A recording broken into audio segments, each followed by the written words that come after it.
Hello everyone. We are reading the chapter number 7 of history for class 7th. और कल के part में हमने किया था ट्राइबल पीपल के बारे में हम रीड कर रहे हैं और हम पढ़ेंगे इस चैप्टर में कि मिडिवल हिस्ट्री में जो ट्राइबल पीपल थे वो कहाँ कहाँ फैले हुए थे इंडिया में, किस तरह की उनकी लाइफ थी, कैसा वो लाइफस्टाइल जीते थे और कैसे जो नॉर्मल पीपल थे या नॉर्मल जो किंगडम्स थी वो कैसे डिपेंडेंट थी ट्राइबल पीपल पे। तो हमने लास्ट पार्ट में यही किया था कि कास्ट बेस्ड जो सोसाइटी थी और जो ट्राइबल सोसाइटी थी वो इंटरडिपेंडेंट थी एक दूसरे पर, क्योंकि उनकी नीड्स जो थी वो डाइवर्स थी, वो अलग अलग नीड्स थी उनकी। तो अपनी ज़रूरतों के हिसाब से वो एक दूसरे पर निर्भर थे। मैंने आपको बताया था कि ट्राइबल पीपल फॉरेस्ट एरियाज़ में रहते थे, यानी फॉरेस्ट के जितने भी प्रोडक्ट्स हैं वो ट्राइबल पीपल के पास मिलते थे। और अगर हम बात करें अनाज की या दूसरे ग्रेन्स जो है जो भी होते थे, चावल हैं, गेहूं हैं, तो इनके लिए ट्राइबल पीपल को नॉर्मल लोगों के साथ डिपेंड रहना पड़ता था, उनके ऊपर डिपेंड रहना पड़ता था। और इसीलिए बहुत सारे ऐसे काम होते थे जो अगर किसी को भी मेडिसिनल हर्ब्स चाहिए या किसी भी किंग को कोई भी फॉरेस्ट से रिलेटेड कोई काम है तो वो ट्राइबल चीफ से करवाते थे। तो आगे हम पढ़ेंगे हु आर ट्राइबल पीपल। तो let's start the reading.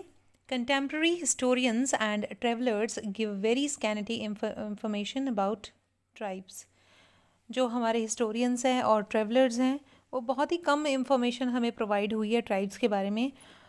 A few exception apart tribal did not keep written records. तो इसके कोई रिटन रिकॉर्ड्स नहीं हैं बिकॉज़ वो जो थे कास्ट बेस्ड सोसाइटी से अलग रहते थे और वो अपनी सोसाइटी में किसी को भी आने की अनुमति या अपने रिचुअल्स को जानने की अनुमति नहीं देते थे।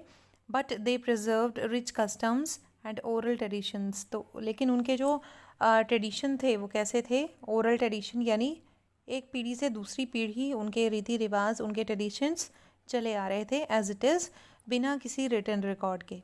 These were passed down to each new generation. और यही जो ट्रेडिशंस हैं ये हर नई जनरेशन को वो पास डाउन करते थे, यानी आगे पहुंचाते थे जनरेशन टू जनरेशन ऑरली, इन सभी रिचुअल्स को, इन सभी ट्रेडिशंस को। Present day historians have started using such oral tradition to write tribal histories.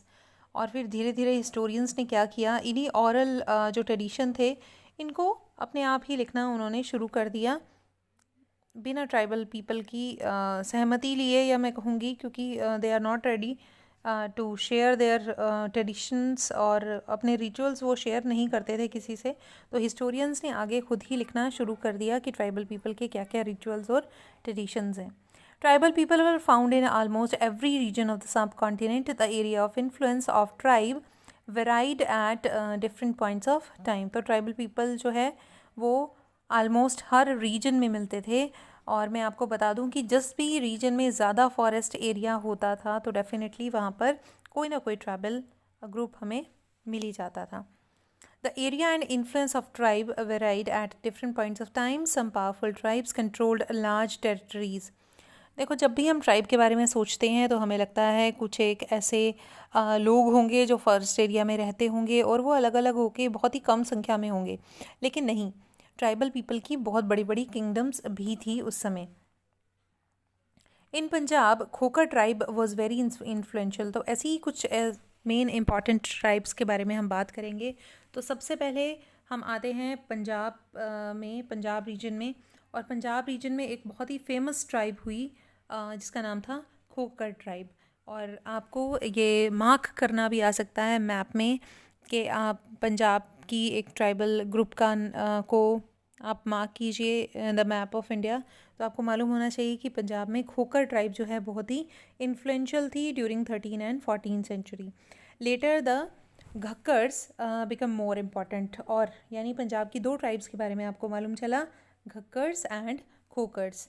तो ये दोनों जो ट्राइब हैं बहुत ही इन्फ्लुएंशियल थी पंजाब में। और इनके जो चीफ थे उनका नाम था कमाल खान घक्कर। तो घक्कर ट्राइब के चीफ थे Kamal Khan Ghakkar was made a noble by emperor Akbar. तो यानी इतना इतना ज़्यादा इन्फ्लुएंस था इस ट्राइब का कि इनके ट्राइब के चीफ को, जिनका नाम था कमाल खान घक्कर, उनको मनसबदार बना दिया गया था। किसके द्वारा? अकबर के द्वारा। एम्परर अकबर ने उनको ये मनसबदार की पोस्ट दी थी। Was made a noble by emperor Akbar in Multan and Sindh. The Langas and Arguns dominated extensive regions before they were subdued by the Mughals। तो ये भी दो अलग अलग ट्राइबल ग्रुप्स के नाम हैं। क्या क्या है? लंगास एंड अर्गुन्स। ये भी डोमिनेट करते थे जब तक मुग़लों का डोमिनेशन वहाँ पर नहीं हुआ, तब तक इन्होंने भी सिंध और मुल्तान का एरिया पूरा डोमिनेट किया हुआ था। कौन कौन सी ट्राइब थी मुल्तान और सिंध में? Langahs and Arghuns. The Balochis were another large and powerful tribe in the north west. तो बलोचीज़ एक और ट्राइब का नाम है जो कि नॉर्थ वेस्ट में मिलती थी। तो अगर हम मैप में देखें तो कहाँ कहाँ पे लोकेटेड हैं, जिन ट्राइब्स का मैंने नाम लिया है उनको हम देख लेते हैं। ये है खोकर्स, और ये है लंघास, ये है घक्कर ट्राइब। और घक्कर और जो खोकर्स हैं ये दोनों ही पंजाब में हैं, और ये लंघास और अर्गुन्स जो हैं ये सिंध और मुल्तान के अलग अलग एरियाज़ में हैं। तो मेनली हम अगर बात करें तो इस एरिया में जो है नॉर्थ में ट्राइबल ग्रुप देखने को मिलते हैं। और क्यों? क्योंकि यहाँ पर फॉरेस्ट एरिया है। उसके बाद हम आते हैं, they were divided into many smaller clans under different chiefs. तो बहुत सारे छोटे छोटे क्लैंस में इनको डिवाइड किया गया था, और उन क्लैंस के अलग अलग चीफ हुआ करते थे। और क्लैंस की डेफिनेशन आपको साइड में दी हुई है। A clan is a group of families. यानी क्लैन क्या था? एक ग्रुप ऑफ फैमिली थी, एक कुनबा था। And house hold claiming decent from the common ancestors, जिनके एंसेस्टर्स कॉमन यानी पूर्वज कॉमन है उनके, एक ही फैमिली के बड़ा सा ग्रुप है।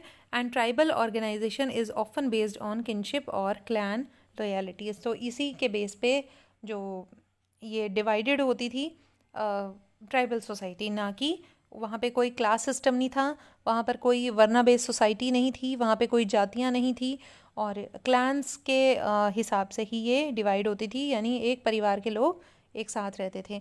इन the western Himalayas lived in the shepherd tribes of Gaddis. अगर हम वेस्टर्न हिमालय की बात करें तो बहुत ही फेमस ट्राइब थी यहाँ पर, जिसका नाम था गड्डीज़। The distant northeastern part of the subcontinent too was entirely dominated by tribes। तो हमारा जो नॉर्थ ईस्टर्न पार्ट है, आसाम का जो एरिया है, उसके आसपास का जो एरिया है, नागालैंड का जो एरिया है, वहाँ पर भी बहुत सारे ट्राइबल ग्रुप्स ने उस एरिया को डोमिनेट किया हुआ था। तो कौन कौन से थे वो tribal groups? The Nagas, Ahoms and many others. तो इनके हमें नाम याद रखने हैं। नागा ट्राइब है हमारे नॉर्थ ईस्ट में, और अहोम ट्राइब है mainly. In many areas of present-day Bihar and Jharkhand, Charo chiefdoms and emerged by the 12th century. Raja Man Singh, Akbar's famous general, attacked and defeated the Charos in 1591। तो चैरोस जो tribal group था वो राजा मान सिंह ने उसको defeat किया था, और 1591 से पहले राजा जो ये ट्राइबल ग्रुप है इसने वो एरिया क्या किया हुआ था? पंजाब, बिहार और झारखंड का एरिया इसने डोमिनेट किया हुआ था। अ लार्ज अमाउंट ऑफ बूटी was taken from them, but they were not entirely subdued under Aurangzeb. Mughal forces captured many कैरोज fortresses and subjugated the tribe. तो लेकिन ये पूरी तरह से इन्होंने अपना जो ग्रुप था वो छोड़ा नहीं था। ये कहीं ना कहीं छुपे हुए थे, या कह सकते हैं हम पूरी तरह से ख़त्म नहीं हुए थे। तो औरंगजेब की मुग़ल फोर्सेस ने इनको कैप्चर किया था बाद में, और इसको सब्जुगेट कर दिया था। The Mundas and Santhals were among other important tribes that lived in the region and also in Orissa and Bengal. तो उड़ीसा और बंगाल के रीजन में मुंडा और संथाल ट्राइब जो मेन ग्रुप हैं, ये आपको मैप में मार्क करना भी आ सकता है कि मुंडाज और संथाल ट्राइब को आपने मार्क करना है on the map of India. तो एक बार देख लेते हैं हम मैप में कहाँ हैं। तो अभी तक मैंने आपको जो जो ट्राइब करवाई हैं वो हैं घक्कर्स, खोकर्स, अर्गुन्स और उसके बाद है कैरोस। तो देखते हैं कहाँ है ये। ये है आपकी मुंडा ट्राइब, ये है आपकी कैरोस, ठीक है। और ये आगे हैं अहोम्स और ये है नागाज़। तो ये मेन ट्राइब्स हैं जो आपको लोकेट करनी आ सकती है on the map of India. तो आपने ध्यान रखना है इनकी लोकेशन का। अहोम्स जो है आसाम में लोकेट करनी है, नागाज़ जो है नागालैंड में, और संथाल और मुंडास जो हैं वो वेस्ट बंगाल में और उड़ीसा के पार्ट में आपने लोकेट करनी है। तो ये जो आपकी ट्राइब है ये वेस्ट बंगाल में है, संथाल ट्राइब। उसके बाद हम फर्दर पढ़ेंगे कुछ और ट्राइब्स के बारे में। इन many areas of present day Bihar and Jharkhand, ये हमने रीड कर लिया है। उसके बाद हम आ जाते हैं महाराष्ट्र हाईलैंड पे। Maharashtra highlands and Karnataka were the home of Kolis. तो एक और ट्राइब ग्रुप का नाम है कोलिस ट्राइब ग्रुप, जो पाया गया कहाँ पर, महाराष्ट्र और कर्नाटका के एरिया में। बैराड्स एंड न्यूमरस अदर्स। तो कोलिस और बैराड्स जो हैं वो महाराष्ट्र और कर्नाटका के रीजन में पाए जाते हैं। और Kolis also lived in many areas of Gujarat. तो कोली ट्राइब जो है ये विराट कोहली नहीं है, ये कोलिस ट्राइब का नाम है और ये जो है गुजरात के कुछ एरियाज़ में भी पाई जाती है ये tribal group. Further south there were large tribal population of Koragas, Vetars and Maravars and many others. तो अगर हम साउथ में देखें तो साउथ में कुछ और ट्राइबल ग्रुप हैं, कोराग्स हैं, वेटार्स हैं, मारवाड़्स हैं और दूसरे कुछ ऐसे ट्राइबल ग्रुप हैं जो हमारे साउथ इंडिया में पाए जाते थे या पाए जाते हैं, अभी भी कह सकते हैं। अभी भी ये नहीं बोला जा सकता कि सारे ट्राइबल ग्रुप ख़त्म हो गए हैं। अभी भी बहुत सारी ट्राइब्स जो हैं वो एज इट इज़ अपना अपना ट्रेडिशन फॉलो कर रहे हैं। The large tribe of Bhils were spread across the western and central India by the late 16th century. Many of them had become a settled agriculturist and some even zamindars.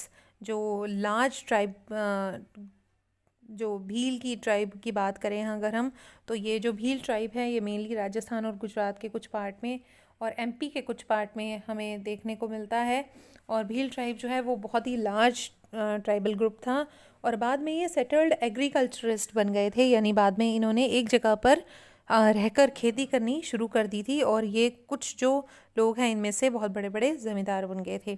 Many Bhil clans nevertheless remained Hunter and gatherers. लेकिन अभी भी कुछ ऐसे Bhil clans थे जो अभी भी Hunter और गैदरर्स ही थे।